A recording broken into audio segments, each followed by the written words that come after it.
Selamat datang Pak Edi Arham, saya panggil Bang saja juga ya, atau Om mungkin ya. Karena masih muda ini saya lihat juga Pak Edi. Bang Dani. Luar biasa. Ya jadi Pak Edi ini ya, Om Edi ini seorang guru dan punya juga segudang prestasi nih. Yang saya dengar luar biasa, pernah ke Belanda dan juga beberapa juga prestasi nasional ya.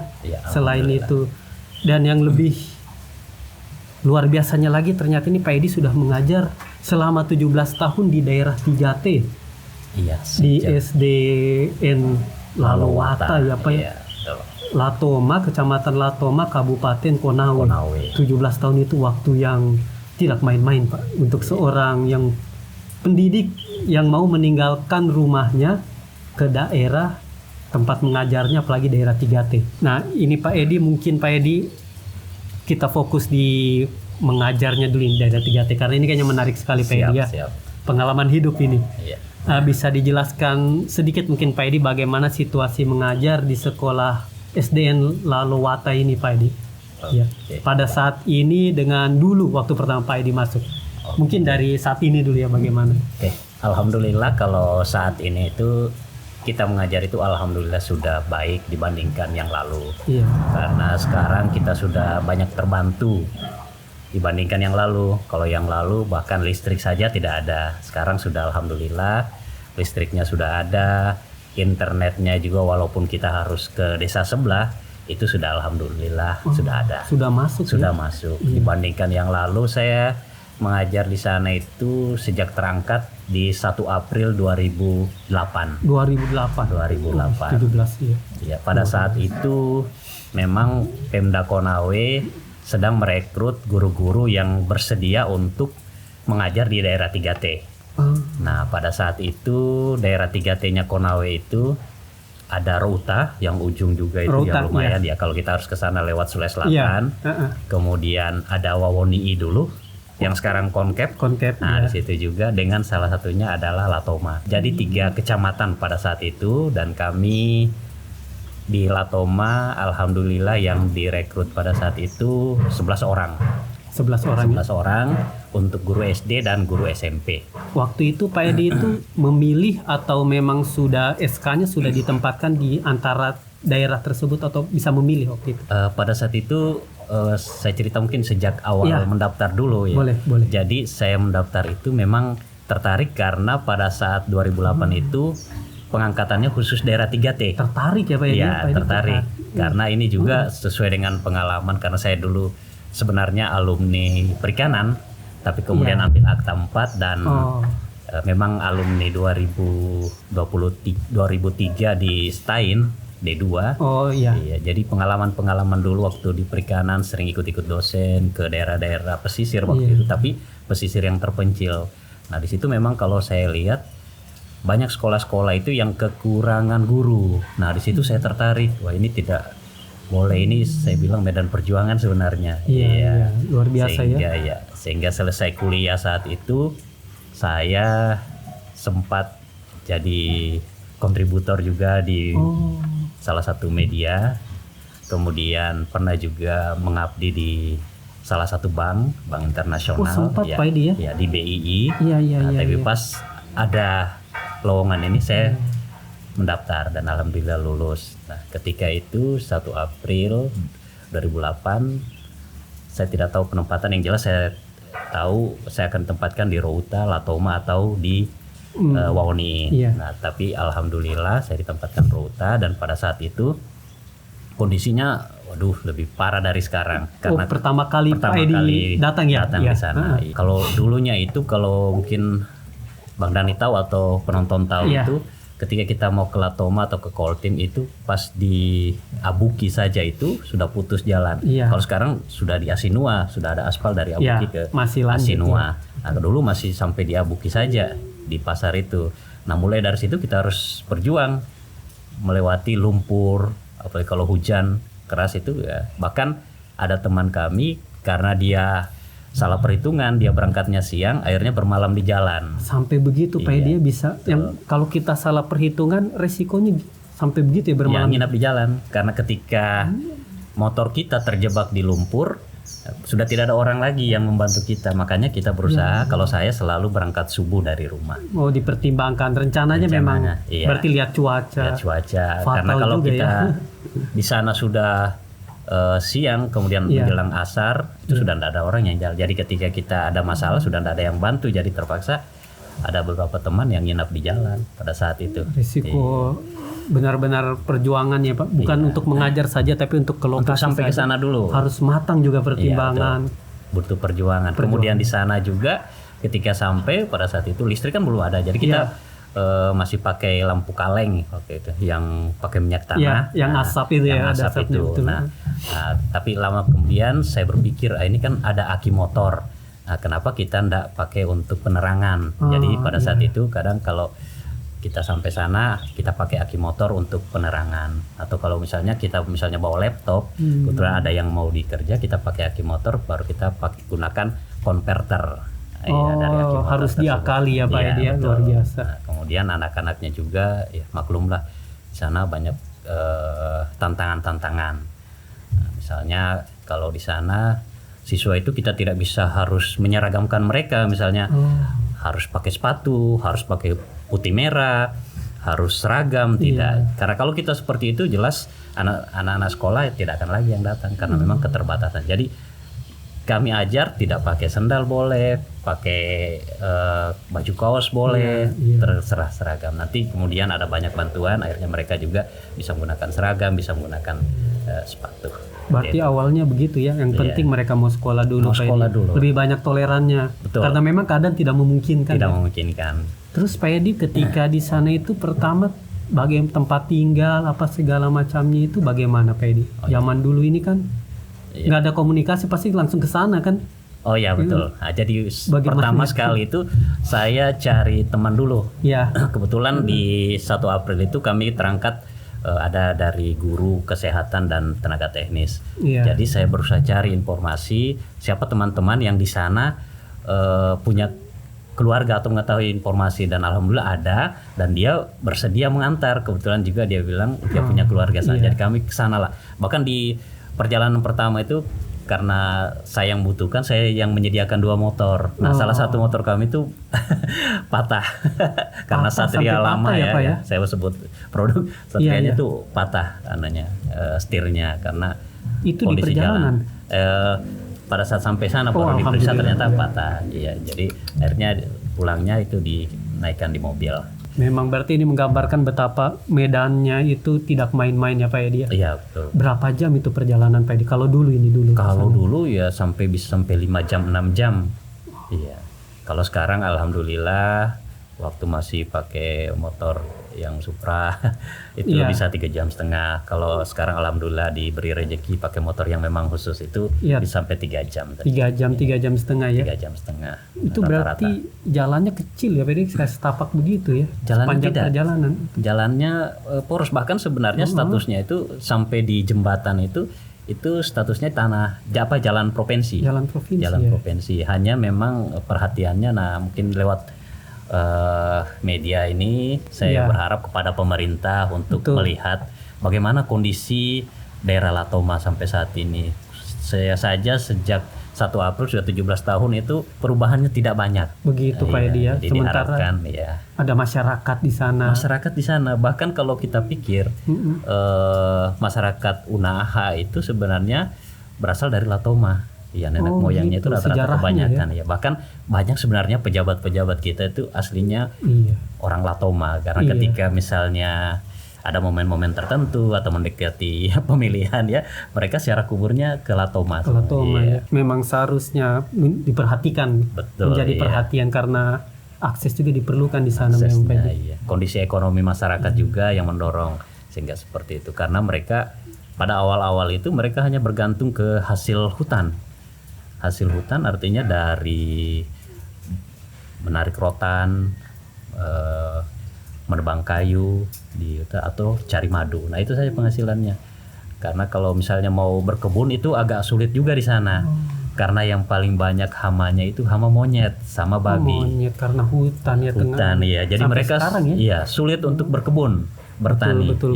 Sehingga memang tingkat ekonomi agak sulit. Sampai sekarang ini Pak Edi kan 17 tahun ya. Iya. apa kira-kira yang masih menjadi tantangan atau hambatan lah permasalahan yang dihadapi ketika mengajar di sekolah 3T ini? Iya, Tantangan untuk Pak Edi itu. kalau tantangan saya itu yang paling berat yaitu misalnya bukan masalah jalan, bukan akses atau fasilitas, karena kalau fasilitas pembelajaran walaupun agak terbatas, kita akan berusaha bagaimana membuat media pembelajaran. Tapi yang tantangan saya itu adalah meninggalkan keluarga. Keluarga itu yang paling berat memang Pak Edi. Betul. Karena saya harus bermalam di sana. Jadi ketika berangkat Senin subuh, karena saya biasanya berangkat Senin subuh, selesai sholat subuh berangkat, insya Allah sampai Unaha itu sudah pagi dan perjalanan, dan sampai di sana kalau tidak ada halangan sampai jam 8 sudah pembelajaran. Nah, saat itu saya meninggalkan keluarga di rumah. Hanya ada anak satu sama istri, jadi mereka hanya berdua. Itu yang jadi tantangan saya, beban pikiran saya. Namun alhamdulillah keluarga selalu memberikan dukungan, support. Selama 17 tahun itu selama 17 support tahun. Iya, karena kalau banyak bertanya juga kenapa istrinya enggak diantar dibawa ke sana juga. Nah, ini juga problem karena dia juga PNS, jadi harus tidak boleh meninggalkan tempat. Betul Pak Edi ya. Jadi memang tantangan itu yang terberat. Kalau masalah jalan, masalah keterbatasan, insya Allah itu bukan yang perlu saya jadikan masalah, justru, tapi bukan. Iya, saya jadikan peluang untuk mengembangkan diri. Iya, menempa diri. Tapi keluarga memangnya yang selalu bikin berat. Apalagi dulu tidak ada jaringan. Kalau sekarang mungkin kalau kita ke desa sebelah atau ke kecamatan sebelah itu ada. Nah, saya ingat waktu itu bahkan anak saya yang pertama itu nanti sudah dua hari lahir baru saya tahu. Baru tahu karena ketika kembali baru tahu ya Pak. Kebetulan saudara ngirim surat. Karena dulu kan kita komunikasinya dari Kendari Konawe itu surat saja dibawa oleh mobil atau ojek. Nah pada saat itu suratnya dikirim, tetapi suratnya tidak sampai karena kami kan harus masuk lorong lagi sekitar 5 kilo, itu suratnya disimpan di warung di Simpang saja. Nanti kebetulan ada teman guru yang turun mau belanja, diberitahu sama yang punya warung, Pak ini ada suratnya Pak Edi, tolong disampaikan. Dibawalah, ternyata itu wah kayak sedih bagaimana ya, anak pertama tidak bisa saya hadiri, apalagi kan waktu itu di pengangkatan pertama itu ibu belum tugas di sini Sulawesi Tenggara, dia masih tugas di Bone pada saat itu. Sama-sama terpisah ya Pak Edi ya. Tapi alhamdulillah sekarang sejak 2013 dia pindah ke sini dan kami sama-sama sampai sekarang ya. Tapi sama-samanya bukan di Latoma, masih di Konawe Selatan. Konsel ya. Betul Pak, di luar biasa ya. Karena Pak Edi itu pasti Senin sampai akhir pekan baru kembali ya. Tidak sampai akhir pekan, kadang Jumat atau Kamis kami sudah kembali. Kemudian Jumat Sabtu itu biasanya diisi oleh guru yang di sana yang memang asli sana dan mengisi bidang studi pilihan, karena saya guru kelas. Berarti diatur waktunya saja ya di sekolah. Betul. Dan itu diakuilah oleh dinas dan pemerintah. Bahkan pada saat itu pengangkatan pertama Pak Bupati masih Pak Lukman, sudah bagus itu kalau bisa masuk setiap minggunya. Betul, apalagi daerah 3T ya Pak Edi. Ditoleransi. Betul Pak Edi. Betul ya, tapi kalau dari ini kan kita kan kadang kehilangan kontak sama keluarga, sampai sekarang juga kan jauh ya jarak begini, dan Pak Edi ini jalani ini di setiap harinya. Apa pernah nggak berpikir kalau guru-guru lain nih pada umumnya cukuplah saya sudah 5 tahun 4 tahun saya ingin pindah ke daerah yang lebih dekat dengan keluarga. Apa nggak pernah terbesit pikiran untuk menyerah atau pindah sekolah mungkin untuk keluarga? Itu jadi pertanyaan yang kesekian kali ya, bukan gitu ya, hanya sudah banyak ya. Kok Pak Edi tahan, kok tidak pindah, kok ini ada tawaran kepala sekolah saya. Jadi ceritanya gini, pada saat itu saya memang berkomitmen pada saat itu bahwa saya akan tetap di sini sampai ada siswa saya yang berhasil dalam artian bahwa tolak ukurnya masyarakat sana keberhasilannya. Jadi tolak ukurnya itu mereka anggap berhasil itu ketika ada anaknya itu bisa menjadi PNS, bisa jadi tentara, polisi. Nah, itu yang jadi tolak ukurnya. Jadi mereka masih ketika misalnya menganggap masih kerja di swasta, padahal kalau kita lihat gajinya swasta kan lebih, apalagi sekarang banyak profesi-profesi yang justru santai tapi Ya, penghasilannya luar biasa. penghasilannya oke, ya. ya. Tapi ukurannya mereka itu, sehingga saya pun saya akan berjanji pada diri saya tidak akan pindah dari tempat ini sebelum ada siswa saya menjadi guru, tentara atau kesehatan yang menurut masyarakat sudah berhasil. Nah, sampai saat ini alhamdulillah sudah ada yang di rumah sakit tetapi masih P3K. Tapi itu alhamdulillah saya sudah senang. Kemudian ada sekarang siswa saya yang ini tinggal melapor saja sudah mau masuk juga di sekolah saya sebagai guru. Itu saya begitu, senang Pak Edi, sekali luar walaupun biasa. statusnya P3K. Tapi setelah itu saya pikir apakah saya harus pindah atau Ya, bagaimana betul. atau saya harus beralih ke kepala sekolah? Saya pikir belum terpikir sampai Begitu, situ. Pak Edi, Masih ya? saya ingin di sana karena mengajar itu saya lihat ada seninya di situ. Apalagi Luar biasa. dengan adanya tantangan-tantangan tersebut, Iya. karena tantangan saya jadikan peluang untuk mengembangkan diri seperti yang saya sampaikan Justru Pak tadi. Edi itu melihat tantangan jadi peluang ya. Peluang ya. Luar untuk biasa mengembangkan pemikirannya diri. itu Pak Edi. Iya. Mungkin inspirasi sekali buat guru-guru sekarang yang Alhamdulillah, mungkin kalau- ditempatkan di daerah ya. Karena dengan apa yang saya lakukan ada beberapa lembaga yang mengapresiasi dan itu saya bersyukur. Tapi itu kan bukan harapan saya, bukan itu tujuan saya untuk mendapatkan apresiasi atau apa. Tetapi memang saya ingin mengabdikan diri Iya. agar anak-anak di sana juga itu sama seperti di daerah lain. Sehingga dalam proses pembelajarannya orang selalu menganggap apa boleh kita bisa mengembangkan dengan kondisi fasilitas seperti itu. Tapi saya pikir itu pasti bisa. Betul ya. Jangan karena misalnya tidak ada listrik, tidak ada internet, kemudian kita tidak mengembangkan pembelajaran-pembelajaran yang inovatif. Seperti Iya, itu. menarik sekali ya Pak Edi ya, dari 15 tahun ini, dari zaman tidak ada fasilitas sampai sekarang ya. Sampai sekarang. Sekarang juga tidak jauh beda sih sebenarnya. Begitu Karena ya Pak Edi ya. internet kemarin sempat kami dapat bantuan di desa, tapi itu sudah rusak. Oh. Dan alhamdulillah dengan ada internet itu kemarin saya dapat apresiasi karena menyampaikan ke publik, kemudian mengikutkan ke event bahwa ternyata bantuan pemerintah itu saya bisa gunakan dalam pembelajaran. Nah, itulah yang saya tulis, kemudian saya dokumentasikan dan alhamdulillah dapat juara Pak, satu ya. Memang sebetulnya internet penting ya Penting juga ya. untuk pembelajaran. Pak Edi juga baru hanya sebentar internet sudah bisa berbuat Iya, begitu. alhamdulillah. Apalagi kalau internetnya dijamin. Iya. Bukan hanya Pak Edi, mungkin guru-guru yang Guru-guru di semua itu ya. sebenarnya butuh Betul. sekali itu ya Pak Butuh Edi. sekali, betul. Iya, pengembangan diri atau expose-nya itu di situ, Di situ, ekspresinya ya Pak. iya. Makanya Iya. kami harapkan kepada pemerintah, mungkin pemerintah daerah itu karena sekarang kan ada sistemnya Starlink. Iya. Mungkin kami bisa diberi bantuan Starlink sehingga Iya. pembelajaran itu bisa berbasis IT juga. Iya. Sehingga anak-anak tidak tertinggal dengan siswa-siswa lain di daerah yang sudah maju. Justru sebenarnya bisa kok, mereka hanya fasilitas saja ya. Hanya fasilitas. Mungkin bisa nanti didengar sama pemangku kebijakan Betul, ya Pak ya. siap. Karena daerah-daerah ini menyimpan potensi juga ternyata. Iya. Iya, nah betul Pak Edi yang tadi seperti dibilang itu, Pak Edi fasilitas ya. Mengajar itu ternyata penting. Kalau Pak Edi lihat sendiri gimana perbandingan fasilitasnya saat ini ya. Di sekolah Pak Edi mengajar dengan sekolah-sekolah lain. Apa ada yang lebih parah atau justru sebetulnya daerah yang seperti tadi Pak Edi bilang seharusnya daerah itu lebih ditingkatkan karena sekolah lain sudah bagus, kenapa kami tidak? Bagaimana Pak Edi melihat kesenjangan ini? Oke. Alhamdulillah kalau untuk fasilitas itu sekarang alhamdulillah sudah tidak jauh beda. Beda yang pertama sekali. Kalau pertama 1 April itu kan kami masih gabung di balai desa. Bersekolah di balai desa. Balai desa, iya. Karena ada sekolah dulunya kan memang gabung di desa sebelah sebagai sekolah induk. Nah, tetapi karena ingin dibagi karena ada 2 desa lagi yang kami fasilitasi, Iya. jadi kami pakai balai desa. Balai desa. Balai ya. desa kita gunakan sebagai sekolah. Nah, Luar biasa. pada saat saya pertama ke sana itu memang sementara dibangun gedung tapi belum digunakan. Jadi kami masih gunakan balai desa.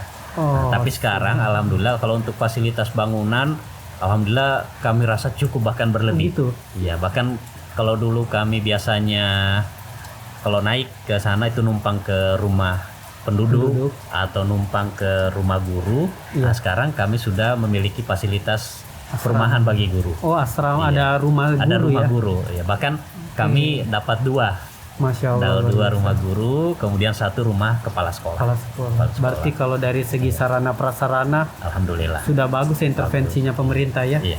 tinggal internet ini. Kami Internet. butuhkan sekali internet sehingga kami bisa mengembangkan pembelajaran yang berbasis IT. Betul, Pak Edi, ya. Karena kan sekarang zamannya ya, jangan kita ketinggalan. Betul. Sebetulnya lokasi itu tidak masalah, apalagi surplusnya ada.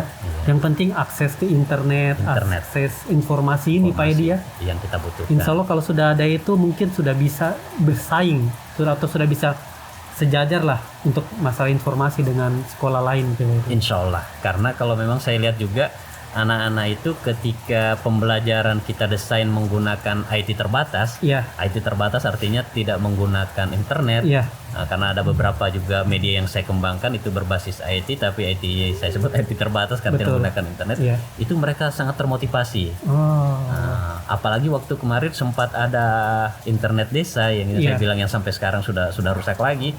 Itu wah, mereka bahkan kami bawa ke tempat-tempat langsung praktek lapangan, misalnya kita menggunakan Google, misalkan pakai aplikasi-aplikasi yang bisa membaca langsung ketika kita potret. Nah, itu mereka antusias. Nah, makanya saya bilang memang kita butuh sarana internet ini.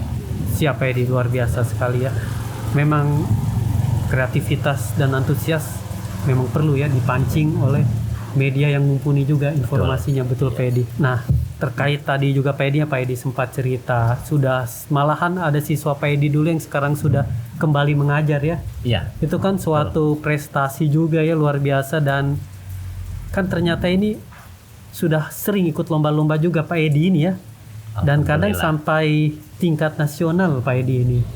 Jadi, dalam kondisi di sekolah 3T ini Pak Edi. Iya, betul. Nah, kira-kira lomba apa itu Pak Edi yang highlight-nya yang paling berkesan buat Pak Edi? Bisa diceritakan mungkin perjuangannya sampai sekarang sampai berhasil itu. Kalau yang paling berkesan adalah ketika saya mengembangkan media pembelajaran yang berbasis TIK sederhana tadi.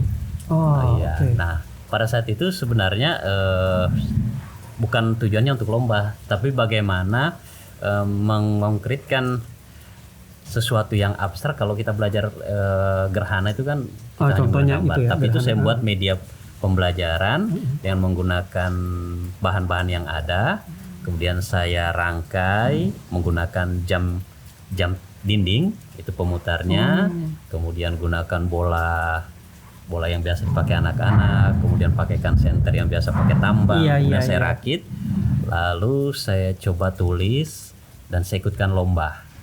Iya, dan alhamdulillah pada saat itu tingkat nasional juara 1. Luar biasa. Dan itu media pembelajarannya saya sebut Megasigra, Media Praga Simulasi Gerhana. Keren namanya. Megasigra. Nah, itulah juga setelah juara 1 itu khusus di event inovasi pembelajaran. Juara 1 Pak Edi. Juara 1 nasional.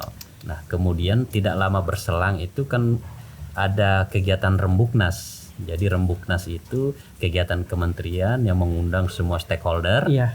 Nah, di situ ada pameran juga. Iya. Nah, pameran situ dia membuka peluang lagi kepada semua guru-guru yang pernah juara lomba. Iya. Yang pernah juara lomba, kumpul lagi medianya, naskahnya, saya ikutkan dan alhamdulillah saya mewakili yang tingkat SD-nya. Oh begitu Pak Edi ya. Jadi kita ikut di Rembuknas lagi pada saat nasional itu. Ya. Nasional. Jadi kita mewakili tingkat SD secara nasional. Secara nasional lagi. Dan ini yang dilombakan memang hasil-hasil lomba yang nasional ya. Jadi yang dari yang orang bilang terbaik kemudian dipilih lagi untuk mengikuti pameran. Karena pameran itu nanti dihadiri oleh presiden. Langsung presiden ini ya, jadi alhamdulillah saya langsung senang sekali saya sebagai guru daerah 3T ketemu langsung dengan Pak Jokowi. Waduh keren. Biasa, jangankan Pak Jokowi, pas pampresnya saja sehari sebelum kan kita sudah sehari sebelumnya kami hadir untuk semacam diperiksa seperti itu standnya apa. Saya lihat datang anjingnya, kemudian anjing pelacak itu, kemudian pas pampres langsung kok bisa saya ada di sini padahal saya hanya guru di daerah 3T. Kemudian besoknya datang Pak Jokowi, datang di standnya kita masing-masing. Dan pada saat itu yang untuk mewakili guru itu hanya satu orang. Jadi kami hanya 3 orang. Satu saya dari SD, satu dari SMP dan satu dari SMA. Wah luar biasa. Kalau yang SMP teman yang dari Kediri sekarang sudah jadi kepala bidang. Kemudian satu yang dari Kalimantan SMK dia menciptakan robot Itu saya agak putus kontak sekarang. Iya, iya, luar biasa ya. Dan dari ini juga dan beberapa lomba yang paling bersejarah karena saya bisa sampai ke Belanda. Iya. Alhamdulillah. Kalau Dapat apresiasi. menarik juga itu yang sampai Belanda itu bagaimana ceritanya Pak Edi itu? Nah, pada saat itu diseleksi. Iya. Jadi kan memang waktu itu ada 1.000 guru ke luar negeri. Tetapi kalau yang khusus ke Belanda ini dipilih dari pemenang-pemenang lomba. Ya, Oh, jadi dari diseleksi. pemenang lagi, Iya, diseleksi lagi. Jadi kami ke Belanda itu kurang lebih 25 hari untuk short course. Jadi belajar singkat di 2 universitas. Oke. Leiden dan Windesheim. Nah, di situ juga saya gimana ya? Saya bilang ini anugerah rezeki bagaimana saya tidak pernah mimpikan. Kemudian saya bisa hadir di negeri yang jauh ke sana karena kami itu waktu itu kurang lebih 16 jam perjalanan. Karena Belanda ya dari Belanda, Indonesia ya, iya. Jakarta. Dan situ kita coba bukan hanya di Belanda tapi kami juga ke Belgia pada saat itu. Karena di sana untuk menariknya di sana beda dengan di sini. Kalau di sini di Indonesia antar kabupaten saja, antar provinsi itu ada batas gerbangnya. Iya. Kalau di sana kami heran ternyata sudah sampai Bapak Ibu Anda sudah memasuki Belgia padahal tidak ada perubahan. Padahal hanya, ini antar negara. Luar biasa. Itu saya syukuri sekali. Eropa begitu ya Eropa, Pak ya, luar biasa betul. ya. Nah, itu yang paling membanggakan. Kemudian yang terakhir ini dapat apresiasi juga dari TPRI, dapat anugerah Gatra Kencana. Nah, kalau itu yang karya saya, jadi kami sebagai guru kan punya 4 kompetensi. Oh, oke. Nah, kompetensi pedagogis, profesional, sosial dan pribadian. Oke. Nah, Iya. jadi kita diharapkan tidak hanya fokus pembelajaran tetapi bagaimana mengembangkan masyarakat. Oh, begitu ya. Iya, jadi di situ saya mencoba membuat sebuah program karena saya lihat di sana kan selain siswa itu orang tua siswa juga bahkan pada di awal itu sekitar 90% yang tidak tahu membaca. Di Baca sana, tulis. Pak ya? Iya. Nah, dari kondisi itu saya kemudian buat program namanya Klinik Baca Tulis. Iya, klinik baca tulis. Nah, klinik sendiri ini kan kalau kita artikan itu berarti tempat pengobatan ya. Jadi penyakitnya saya anggap bahwa ini ketidakmampuan membaca. Iya. Tapi klinik sendiri itu merupakan akronim. Akronimnya yaitu Komunitas Literasi Infinitum Kognisi. Masya Allah. Iya. Luar biasa kita Klinik bisa baca tulis. Iya. meramunya sedikit. Dan alhamdulillah. Jadi sistemnya kalau biasanya anak yang diajar orang tuanya di program ini anak yang mengajar orang tuanya membaca. Oh, unik juga ya Pak ya. Iya. Nah, jadi itu. kita siswa justru membantu belajar orang tuanya atau keluarganya atau tetangganya yang tidak tahu membaca. Jadi pada saat itu kita buat komunitas itu siswa dan guru. Iya. Nah, jadi kami data orang tua masyarakat yang tidak tahu membaca. Lalu kami lempar ke anak-anak ke siapa yang siap mendampingi belajar. Jadi kami kelompokkan. Jadi waktunya pun itu fleksibel. Jadi kapan saja orang tua itu mau siap dimanapun, anak-anak tinggal menghubungi anak-anak ini untuk membaca. Nah, pada saat itu yang menjadi tantangannya karena buku bacaan itu terbatas. Nah, terbatas sehingga saya mencoba mau beli. Saya coba-coba jalan-jalan ke Gramedia. Iya, ternyata buku sederhana begitu mahal ternyata. Terus saya berpikir gimana ini untuk bahan anak-anak saya, jadi saya berpikir kenapa saya tidak menulis buku sendiri. Menulis buku untuk bahan bacaannya. Jadi saya pada saat itu menulis 3 seri buku untuk buku bacaan dan alhamdulillah sudah ber-ISBN. Sudah ber-ISBN ya. Jadi bukan hanya sekedar menulis saja untuk bahan, tapi saya usahakan buku itu sudah terdata di berstandar memang nasional ya Pak, luar biasa. Saya kebetulan ada teman, ini saya punya buku ini, saya mau daftar ISBN-nya. Oh ya sini. Dari sana saya kirim, kemudian bahkan dikasih harga diskon kan, tahu ini untuk kegiatan sosial. Biasanya kan saya tidak tahu, tapi yang jelas untuk 3 seri itu saya hanya diminta 500.000. Alhamdulillah ya, dibantu. Ya, kemudian saya bilang cetaknya tidak usah banyak karena saya bisa perbanyak di sini, di print saja. Jadi saya butuh hanya covernya saja. Jadi alhamdulillah saya tulis 3 itu dijadikan bahan. Lalu karena saya juga biasa memposting kegiatan-kegiatan ya, mungkin betul. terbaca dari pihak lain, pihak TPRI, Betul. kemudian tertarik. Nah, langsung saya juga kaget tiba-tiba dihubungi, kami dari tim TPRI ini mau ada diskusi dengan Bapak. Saya kaget kenapa, ternyata setelah hasil-hasil postingan saya itu ternyata mereka pelajari. Dan pada saat itu memang mereka butuh sebuah program inspirasi, namanya Inspirasi Indonesia. Itu yang rencananya mereka akan ikuti. Dan sebagai fokusnya yaitu tentang kegiatan saya di daerah 3T sebagai 3T. Nah, akhirnya saya iakan, oke, mereka hunting ke sana dulu. Tidak lama begitu, 2 minggu mereka turun dengan tim. Tim ambil gambar apa semua. Lalu ikutkan, bukan saya lagi yang ikutkan lomba, mereka yang ikutkan lomba. Ya, karena ternyata mereka itu punya istilah Gatra Kencana.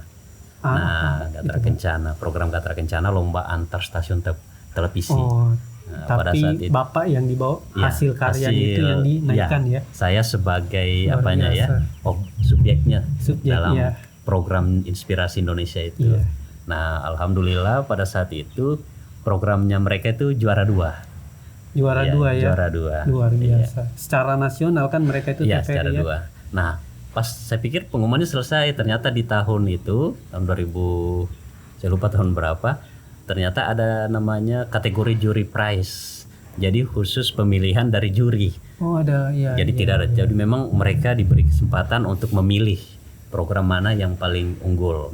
Nah, situ bahkan TPRI juga tidak pernah, TPRI Sultra tidak menyangka pas diumumkan ternyata narasumber terinspiratif itu saya pada saat itu, Pak Edi sendiri. Jadi mereka dapat 2 kategori, juara 2 untuk kategori programnya, untuk narasumber terinspiratifnya itu alhamdulillah saya dengan program-program yang sudah saya lakukan itu. Luar biasa. Saya senang sekali juga. Luar biasa memang. Karena diapresiasi. Padahal itu sebenarnya bukan tujuan utama saya.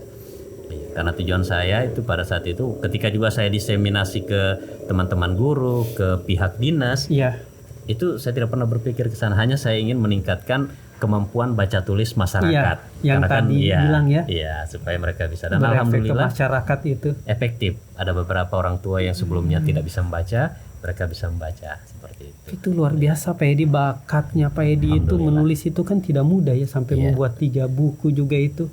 Hingga dari kualitas buku itu sampai ke nasional diangkat TVRI itu kan berarti memiliki kualitas juga itu Pak Edi. Alhamdulillah.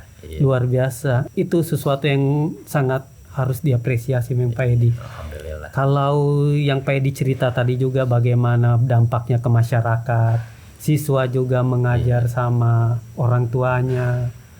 Nah, kalau bagaimana dengan siswanya sendiri juga Pak Edi, mungkin bisa diceritakan apa mereka juga ikut lomba atau ada prestasi-prestasi karena ini masternya ini kalau Pak Edi ini sudah ke masyarakat pasti siswanya juga ini ada kualitasnya nih Pak Edi ya. Alhamdulillah kalau untuk prestasi siswa memang kami belum sampai ke tingkat nasional, tetapi kalau untuk ikut-ikut event kami sering juga ikut walaupun mungkin tidak sampai ke tahap juara, tapi kami selalu terlibat. Tapi kalau untuk tingkat kecamatan, alhamdulillah kami beberapa juga pernah meraih peringkat. Gitu ya? Kan kecamatan Latom itu kan banyak Latom. SD kan Pak ya? Ada 8 SD.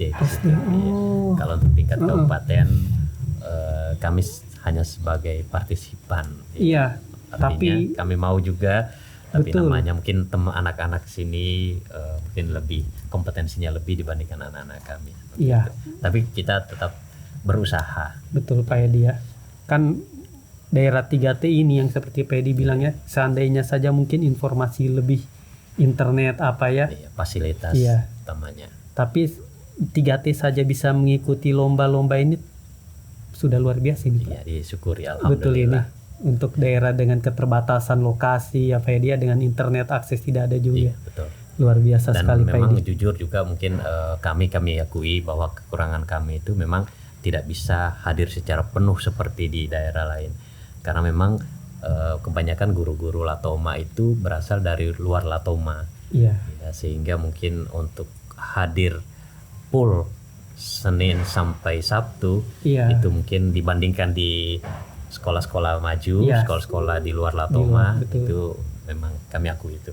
Iya, karena sudah itu kendala Kendala dan juga utamanya. kendala Iya. utamanya.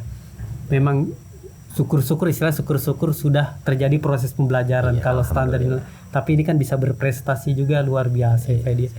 Nah, dari situ juga Pak Edi ya, seperti tadi yang Pak Edi bilang guru-guru kan mengajar juga banyak dari luar daerah ya Pak Edi ya. Iya. Kalau sekarang kita ke lingkungan di Latoma sendiri itu, apa ada dukungan dari warga atau orang tua siswa terhadap guru-guru ini yang mengajar di tempat Pak Edi mengajar ini? Dalam bentuk apa biasanya mereka itu Pak Edi? Ya, kalau dukungannya kami syukuri alhamdulillah. Hanya memang tadi saya sempat singgung bahwa kondisi ekonomi itu sedikit banyak mempengaruhi tingkat kehadiran siswa ya, Berpengaruh apalagi di sekali ya. awal-awal yang lalu. Kadang di awal-awal saya mengajar di 2008 itu anak sekolah ketika orang tuanya berkebun atau berladang itu biasanya mereka meninggalkan sekolah ikut ke orang tuanya. Nah tapi itu dulu, tapi alhamdulillah sampai sekarang sudah mulai berubah. Ketika mereka ke hutan berburu madu biasanya ikut, atau ketika mereka mencari kayu seperti itu atau berladang. Tapi seiring dengan komunikasi yang kami bangun dengan pemerintah desa, dengan tokoh-tokoh masyarakat, dibantu dengan guru-guru yang memang warga situ, alhamdulillah anak-anak itu sudah hadir hampir 100%. Dan orang tuanya juga 100% ya Pak Edi, luar biasa.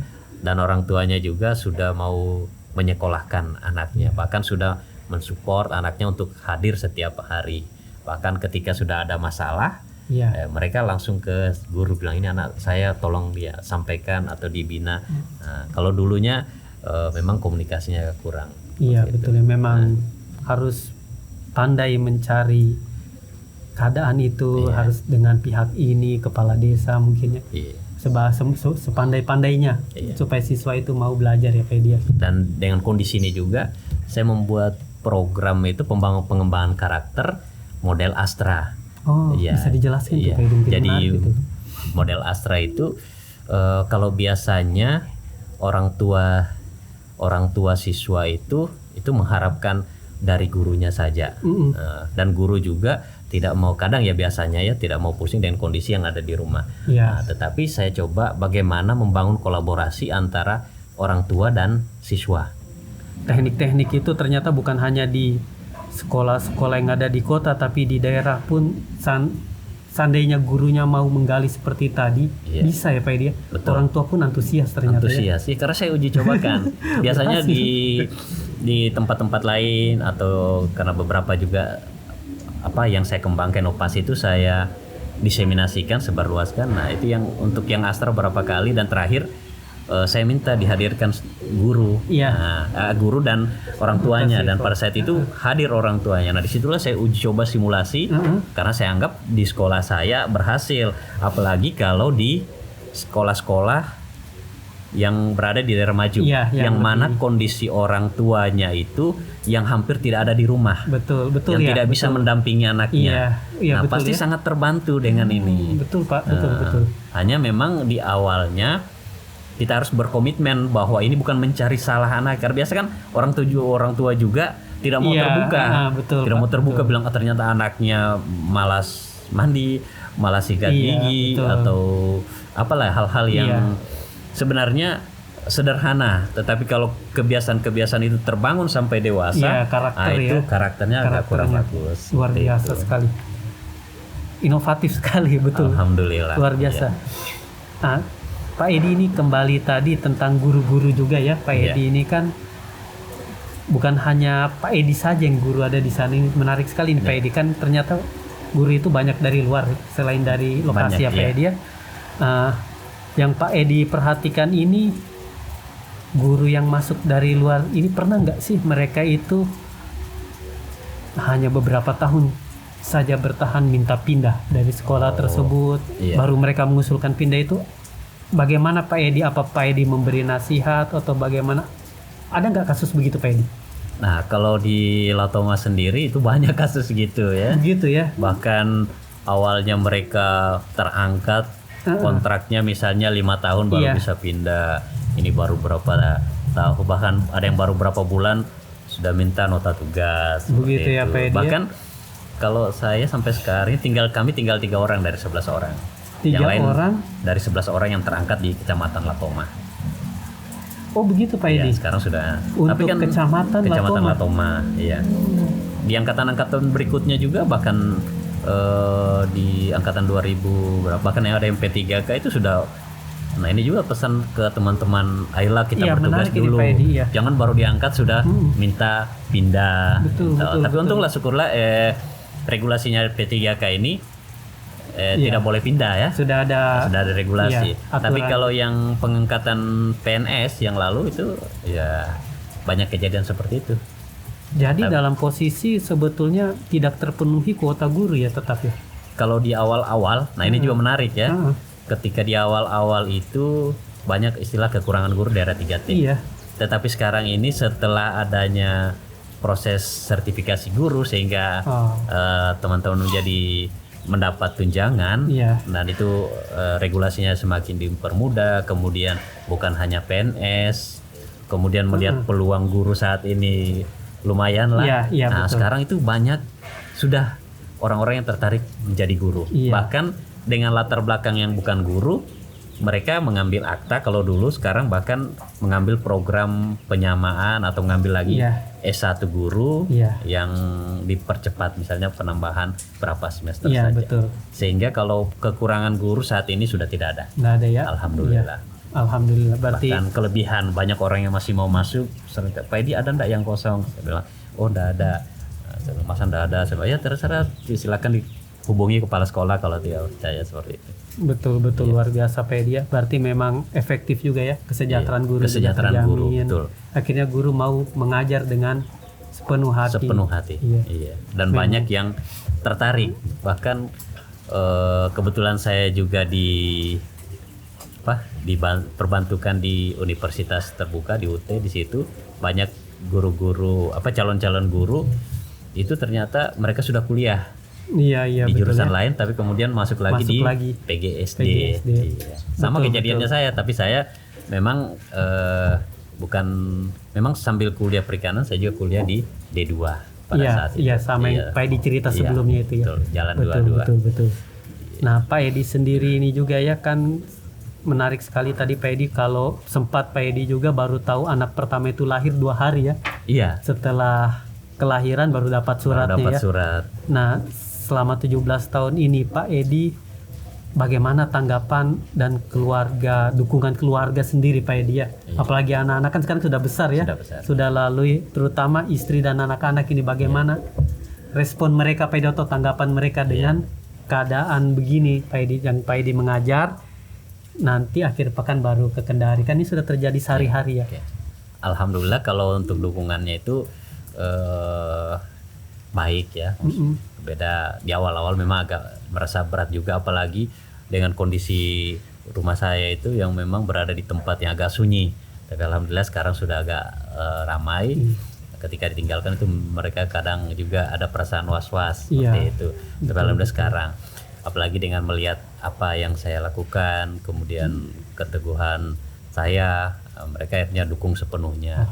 Nah, bahkan ketika sekali-sekali saya sering membawa mereka juga ke sana melihat langsung. Sudah kesana. Ya. Berarti ikut naik motor juga Pak Edi? Ikut naik motor Masya juga. Allah. Bahkan kami pernah boncengan istri dengan anak sampai sana. Setelah melihat situasinya ternyata bagus, bahkan saya bawa ke Sungai Konawe mandi-mandi di situ. Kemudian apalagi kalau pada saat musim durian, nah mereka ikut. Itu berapa kali, dan alhamdulillah juga dari apa yang saya lakukan pernah sama-sama dengan istri dalam satu momen yang merupakan apresiasi. Oh gitu. Iya, apresiasi dari BPIP. Oh ada ya Pak ya? Iya. Bagaimana itu? Iya, jadi waktu itu ada apresiasi dari BPIP, Badan Pengelola Ideologi Pancasila. Iya. Jadi dia memberikan semacam penghargaan kepada bukan hanya guru, kepada semua tokoh-tokoh inspirasi se-Indonesia. Oh gitu. Nah ya, dan alhamdulillah itu pada saat meminta rekomendasi dari kementerian, nah, kami 4 orang guru di Pak Edi Indonesia masuk ya.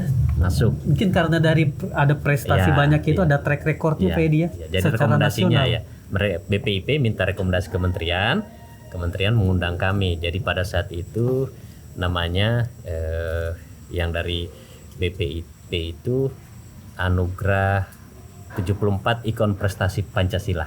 74 ikon prestasi Pancasila. Ya. Nah, menariknya pada saat itu bukan cuma saya, bukan kami cuma guru, itu bahkan Pak Nadiem Makarim. Oh, Pak Nadiem Makarim juga dapat. Kemudian yang tokoh-tokoh artis siapa ya yang pemain film wanita itu yang pemain film wanita. yang sudah tua. Oh, Christina Hakim. Ya, Christina Hakim, Oh, saya punya legenda. ya. Gitu ya, Pak, ya? Kemudian Sejajar dengan ya, itu ya. kemudian yang pelatih sepak bola Iya, siapa? bukan Sintayong pasti ya. Bukan, sebelum Sintayong pelatih Indonesia itu. Kemudian banyak tokoh-tokoh nasional, bahkan ada penemu turbin pesawat. Oh, Jadi iya, kami iya. 74 orang pada saat itu.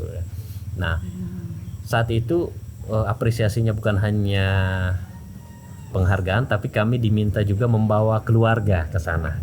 Oh, itu Iya. sudah satu paket Satu ya, paket, dibiayai semua. dibiayai semua. Dan di sana menariknya, saya sebagai guru yang terpencil dikasih fasilitas seperti itu, fasilitas super mewah. Iya, Karena iya, saya selama itu baru masuk di hotel yang seperti, kemudian fasilitasnya kamarnya besar, ada dapur, ada ruang yang jelas Iya, lengkap kayak lah. suite gitu Iya. ya, kayak rumah lah Pak ya, di Rumah, apartemen begitu ya, mewah. Betul. Dan itu kami berdua. Nah, itu saya bilang ini anugerah yang luar Luar biasa. Ya, namanya Ada. 74 ikon prestasi Pancasila. Ternyata ada begitu ya Pak ya. Iya, Dan ada. itu bukan hanya dari pendidikan, tapi Bukan. Bapak mewakili dari Pendidikan, pendidikannya ya. ya, dari Kementerian Pendidikan. Dan itu juga saya lakukan.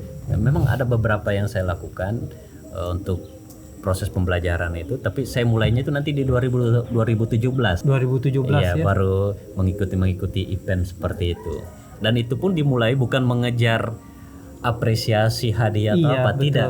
Tetapi pertama kali saya ikut itu hanya ingin ikut berpartisipasi menyampaikan kegelisahan guru-guru daerah 3T Iya, di betul. 2017. Betul. Karena pada saat itu di 2017 pemberian penghargaan ke guru-guru terpencil itu sudah mulai saya sebut kacau. Oh, begitu Pak. Karena pemberiannya sudah tidak tepat sasaran. Oke, Nah, oke. Iya. Kami yang tugas di daerah 3T tidak dapat apresiasi tunjangan daerah khusus, tapi sekolah-sekolah bahkan ada yang sekolah dalam kota itu dapat. Betul. Saya tulislah kegelisahan itu. Kebetulan saya diskusi dengan teman-teman, Pak Edi kenapa enggak tulis aja kirim ke kementerian, karena di situ ada program Keshar Lindung namanya. Oke, program Keshar Lindung, kesejahteraan, penghargaan dan perlindungan. Oh, ada ya Pak ya? Ada program. Jadi dia membuat program bentuk seminar nasional bagi guru-guru berprestasi. Oh, Nah, oke. tapi tema-temanya itu kesejahteraan, penghargaan dan perlindungan. Nah, saya bilang cocok ini karena sudah sesuai dengan tema kesejahteraan Kesejahteraannya dan dapat, perlindungan kami. perlindungannya juga. Saya Iya. tulislah pada saat itu. Saya tulis judulnya kalau tidak salah ironi kebijakan 3 kementerian. Wih, Nah, keren ya, karena keren.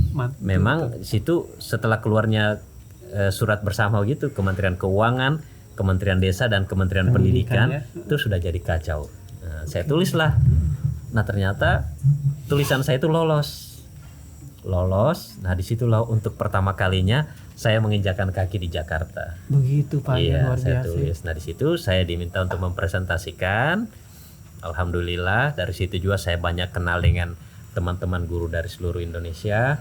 Dari situ saya banyak belajar. Ternyata inovasi-inovasi yang kita buat di sekolah, Iya. yang saya berpikir ini kan banyak juga saya inovasi-inovasi saya. Ternyata bisa ditulis, dituangkan dalam bentuk karya tulis ilmiah, kemudian dikirim di lomba-lomba. Nah, mulai dari situlah inovasi-inovasi saya coba tulis, kemudian saya kirim.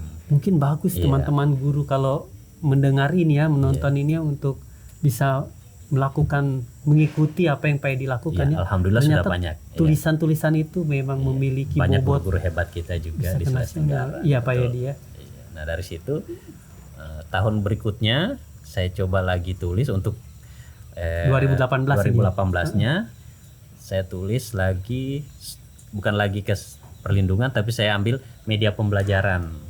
Jadi pada saat itu kebetulan saya punya media pembelajaran robam namanya, rotan bambu. Robam ya. Ya namanya. robam Iya, saya iya. rotan bambu untuk penjumlahan. Bagaimana itu Pak Edi? Mana? Penjumlahan bilangan positif dan negatif. Jadi kan saya bilang ini muatan lokal ini karena di sana banyak bambu, banyak rotan dan bisa gunakan untuk penjumlahan bilangan positif dan negatif. Jadi yang positif itu diwakili oleh rotan, yang negatif oleh bambu. Negatif karena kosong tengahnya. Ya, jadi misalnya ini satu positif, ini satu negatif. Misalnya berarti saya ambil satu, kemudian kalau dimasukkan berarti dia netral jadi 0. Misalnya 2 tambah 1 berarti positifnya masih ada tersisa 1. Betul.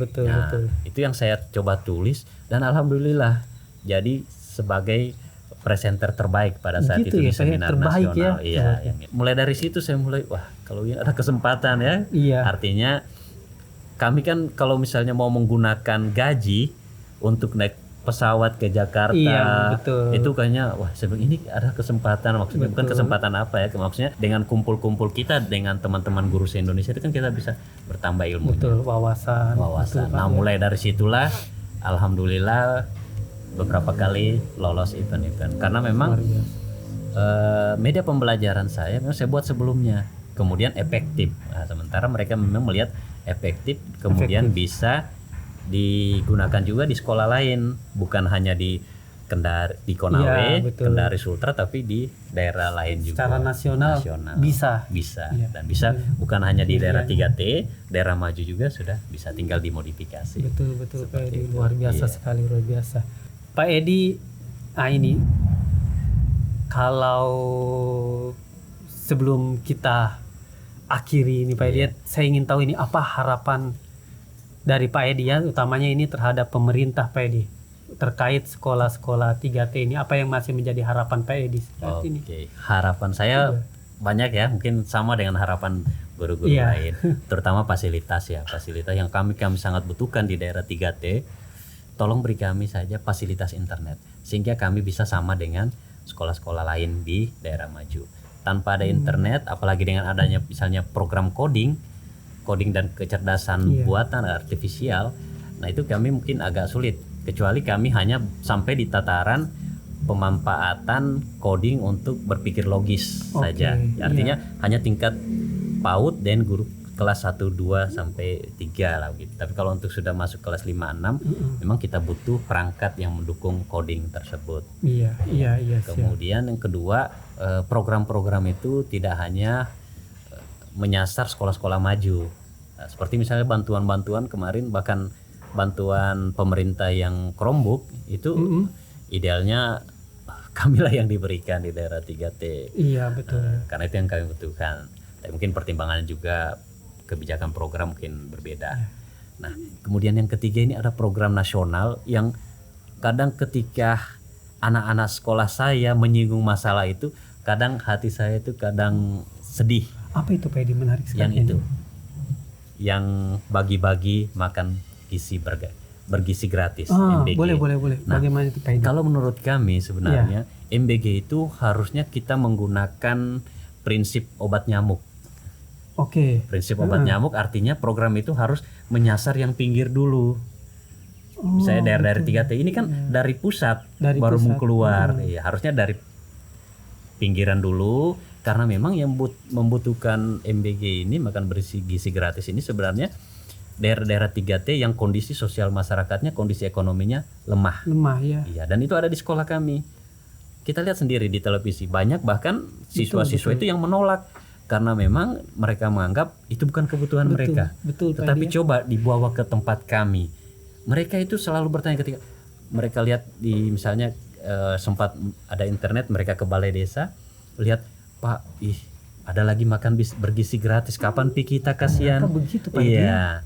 Nah, sehingga kami berinisiatif, kalau misalnya kami punya rezeki sedikit atau pas terima sertifikasi, kami biasanya bersama-sama membawa makanan atau mempersiapkan bahan-bahannya, kemudian dipersiapkan oleh guru-guru situ, kemudian kami makan bersama. Tetapi mereka selalu bertanya, kapan kita? Iya, betul. Karena kalau saya melihat, kalau sistemnya sekarang sistem bertahap, mungkin entah berapa tahun lagi baru kami bisa Baru dapat ke daerah yang ke daerah sebetulnya yang membutuhkan, membutuhkan. ya, Pak ya. Karena daerah memang daerah yang Iya, 3T ini terpencil ini memang kondisi ekonomi harusnya di sini yang situ disasar ya, duluan, ya, Pak. disasar duluan. Sehingga Marwahnya itu di situ iya, sebetulnya. betul. Karena kalau di dalam kota, Penting itu, Pak. iya, penting. saya lihat bukannya bilang tidak membutuhkan, mungkin presentasi siswa yang membutuhkan itu kecil Iya. dibandingkan kalau di daerah-daerah Yang pinggiran. fasilitas, Fasilitas. akses terhadap makanan itu Makanan, tidak iya. sebanyak Banyak. atau sebanyak pilihan di perkotaan di ya. kota. Ya, bahkan saya pernah mengambil gambar teman ya, dengan bersama teman mengambil gambar ada seorang anak yang bersaudara, dua orang anak yang bersaudara. Mereka membawa makanan, Bekal, iya. bekal seadanya, kemudian dia menyuapi adiknya, Oh, begitu ya, Pak menyuapi ya. adiknya Masya Allah. sambil dia makan, dan di makanan itu sangat-sangat terbatas. Nah, saya alangkah mungkin saya berpikir kalau misalnya MBG ini dimulai dari sekolah-sekolah yang seperti kami, mungkin itu jauh Betul. bermanfaat, mungkin rahmatnya mungkin lebih, hidayah yang kita dapat, karena memang yang menggunakan, yang mengonsumsi itu orang-orang yang butuh. Iya, lebih tepat sasarannya, Pak ya. Iya, makanya saya bilang kenapa tidak menggunakan prinsip obat nyamuk ya, dari luar dulu baru masuk, terakhir di pusat. Iya. Karena kalau kita lihat segi kebutuhan memang butuh yang di Butuh luar. yang di pinggir. Iya. Luar biasa masukan Iya, yang luar biasa harapan, Pak Edi iya. ini. Kemudian kepada teman-teman guru, Ya, boleh Pak Edi, siapa tuh ada pesan utamanya yang mungkin calon-calon guru yang akan mengajar di 3T di Pak Edi. 3T, Silakan. iya. Jadi untuk belajar menjadi pengajar di daerah 3T, sebenarnya kalau orang satu sisi menganggap sulit, mungkin sulit. Tapi kalau kita melihat sisi positifnya, situ banyak tantangan-tantangan yang membuat potensi-potensi diri untuk berkembang itu sangat-sangat baik. Iya. Sehingga jangan kita menghindar ketika kita mau ditempatkan di daerah 3T. Karena daerah 3T itu selain tantangannya banyak, mungkin kalau dibandingkan ya hitung-hitungannya, bertugas di daerah 3T itu amalnya lebih tinggi, Amalnya dibanding- lebih iya, tinggi, karena di ya. situ tantangannya lebih banyak. Tapi Seperti menempa diri semua ada di diri. situ ya. Betul. Luar biasa Pak Edi. Terima kasih banyak Pak Edi. Siap. Ini kita sangat terinspirasi. Ternyata daerah 3T pun yang jauh ini bisa memancarkan sinyalnya sampai ke internasional ya Siap. Pak Edi ya. Alhamdulillah. Apalagi jika dilengkapi dengan fasilitas yang Pak Edi sebutkan, jaringan internet tadi. Ya, mungkin sekian Pak Edi. Kita akan berjumpa di lain waktu. Terima kasih banyak atas waktunya, atensinya. Semoga semua ini menginspirasi dan mengedukasi kita semua. Baik, terima Siap. kasih Pak Edi. Sukses Sama-sama. programnya. Iya, sukses buat kita semua.